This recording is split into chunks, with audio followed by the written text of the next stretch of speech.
ললিতা বিশাখা চম্পকলতা সুদেবী, এতদিন আমরা যে কৃষ্ণকে দেখে এসেছি সেই কৃষ্ণের গায়ের বর্ণ ছিল কালো, কিন্তু আজ আমি যমুনার কূলে আমি আমার ভক্তি চন্দন নয়নের জলে ঘষে আমি আমার কৃষ্ণের সর্ব অঙ্গে মাখিয়ে দিলাম। আর যখনই মাখিয়ে দিলাম আমার কৃষ্ণ হয়ে গেল সাদা। আর সেই রূপ দেখে আমি ঘরে ফিরে গেলাম। মোহন মুরলী হাতে কদম্বে হিলন, দেখিয়া শ্যামের রূপ হইলাম অচেতন। রাধারানী ঘরে ফিরে এলো। শাশুড়ি ননদি বলে উঠল, এই বউ, আরে জল আনতে কত সময় লাগে? হ্যাঁ, সন্ধ্যা হয়ে গেল, যা রান্না কর গিয়ে। ললিতা রে, আমার শাশুড়ি আমার ননদির কথা শুনে আমি রান্না করতে গেলাম, কিন্তু কোথায় গেলাম জানিস? আমি রান্না করতে রান্নাঘরে না গিয়ে আমি ভুল করে ঠাকুর ঘরে চলে গেলাম। হরি বল, হরি বল, হরি বল। আমার স্বামী আয়ান বলল, রাধে তুমি এখানে কি করছো? বলে, আমি রান্না করব। হ্যাঁ, তুমি ঠাকুর ঘরে রান্না করবে? হরি বল, হরি বল, হরি বল। ভগবত দর্শন যার একবার হয়, জাগতিক জগতের কোনো কিছু তার আর মনে থাকে না, বাহ্যিক জ্ঞান হারিয়ে যায়। তাই তো একদিন রামকৃষ্ণ ঠাকুর নরেনকে বলেছিল, নরেন কয়েকদিন ধরে তোর মনটা খারাপ দেখছি, কি ব্যাপার বল দেখি, তোর মনটা এমন খারাপ কেন, কি হয়েছে আমার কাছে খুলে বল। ঠাকুর, শুধু সাধন ভজন নিয়ে তো জীবন চলতে পারে না। হরি বল, হরি বল।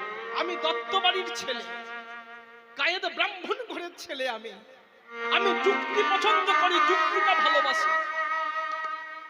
শুধু সাধন ভজন নিয়ে তো জীবন চলতে পারে না। গুরুদেব, আমার পিতৃবিয়োগ হয়েছে, আমার সংসারে বড় অভাব, আমার টাকা চাই, আমার টাকা চাই, আমার টাকা চাই। ভক্তমন্ডলী, ভক্তিমতী মায়েরা, রামকৃষ্ণ ঠাকুরের কথা জানেন তো? টাকা মাটি, মাটি টাকা। হরি বল, হরি বল। বলে দুঃশালা, টাকা মাটি, মাটি টাকা, টাকা টাকা কিসের টাকা? হরি বল। বলে শুনুন, ওসব ভাবের কথা ছাড়ুন, আমার টাকার দরকার, আমার টাকা চাই, আমাকে টাকা দিন। রামকৃষ্ণ ঠাকুরের নরেনের একটা কান ধরে বলে, হতচ্ছাড়া, আরে টাকা কি আমার কাছে আছে? তোর যা কিছু চাইবার তুই মায়ের কাছে গিয়ে চা। বলে, ঠাকুর আমার পিতৃবিয়োগ হয়েছে, আমার সংসারে বড় অভাব, আমার দুঃখের কথা আমি আপনাকে জানাতে এসেছি, আর আপনি আমার সঙ্গে মস্করা করছেন। আপনার ওই মন্দিরের পাথরের প্রতিমা, ওই প্রতিমার কাছে টাকা চাইলে ওই পাথরের প্রতিমা কোনোদিন টাকা দেবে? কানটা ধরে বলছে, হ্যাঁ রে, বিশ্বাস নেই তো? তুই আমার বেটা হয়ে, আমার সন্তান হয়ে তুই মাকে অবিশ্বাস করিস? হরি বল, হরি বল। তোর বিশ্বাস নেই? রামকৃষ্ণ ঠাকুরের এমন আত্মবিশ্বাস শুনে, এমন আত্মবিশ্বাস দেখে আমার নরেন ঘাবড়ে গেছে। বলে, মায়ের কাছে টাকা চাইলে মা টাকা দেবে? কেন দেবে না? কত টাকা চাইতো? ব্যাগ নিয়ে যা, বস্তা নিয়ে যা। ওরে, আমার মা হলো জগৎ জননী, আমার মার কাছে কাই মনোবাক্যে যে যা চায় আমার মা তাকে তাই দেয়। নরেন মনে মনে চিন্তা করলো, একবার দেখি তো। এই বলে মন্দিরের মধ্যে প্রবেশ করেছে। যেই না মন্দিরের মধ্যে প্রবেশ করেছে, দেখছে প্রস্তর বিগ্রহ রূপে দাঁড়িয়ে আছে আমার মা ভবানী। ভিতর থেকে মন্দিরের দরজাটা বন্ধ করে দিয়েছে। বন্ধ করে দিয়ে মায়ের চরণ তলে বসে বলছে, মা মাগো, আমার পাগলা ঠাকুর রামকৃষ্ণ বলল তোর কাছে যা চাই তাই নাকি পাওয়া যায়। মা, আজ আমি তোর কাছে চাইতে এসেছি। মা, আজ আমি তোর কাছে চাইতে এসেছি। একবার তুই আমার ডাকে সাড়া দে, একবার তুই আমার ডাকে সাড়া দে, একবার প্রকটিত হ মা, একবার প্রকটিত হ, একবার দেখা দে। অঝর নয়নে কাঁদছে। সন্তান যদি আকুল প্রাণে ব্যাকুল হয়ে মাকে ডাকে, মা কি পারে সন্তানের ডাক উপেক্ষা করতে? পারে না। হঠাৎ যেন মন্দিরের ভিতর থেকে সুললিত মিষ্টি মধুর কণ্ঠে কে যেন বলে উঠল, বিবেক, বিবেক, বিবেক। কে কে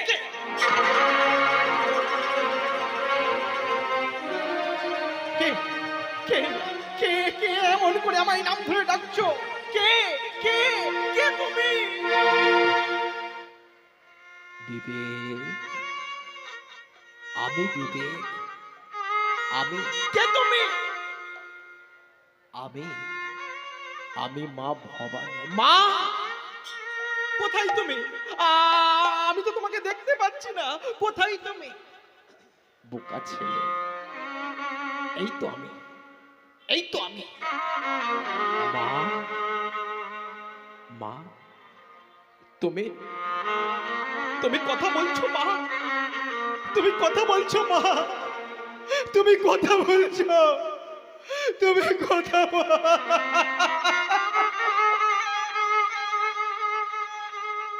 কাঁদছিস কেন? কাঁদছিস কেন? শান্ত হ। কি চাই তো? ওরে, আজ তুই আমার কাছে যা চাইবি আমি তোকে তাই দেব। মা, এত দয়া তোমার, এত করুণা তোমার, এত কৃপা তোমার।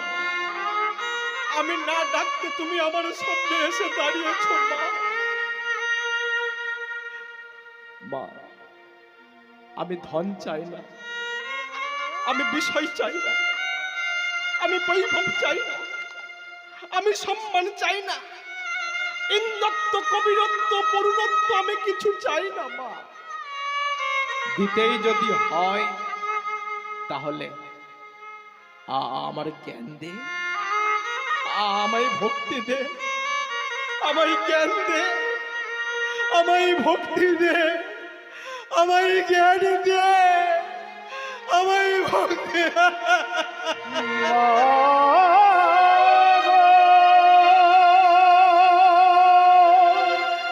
ও গো মা, আমার মা গো। তাই হোক, তোকে আমি দিব্য জ্ঞান দিলাম, দিব্য ভক্তি দিলাম, দিব্য জ্ঞান দিলাম, দিব্য ভক্তি দিলাম। মা, কোথায় গেলি মা? কোথায় গেলি? আরেকবার দেখা দে মা, আরেকবার দেখা দে, আরেকবার দেখা দে।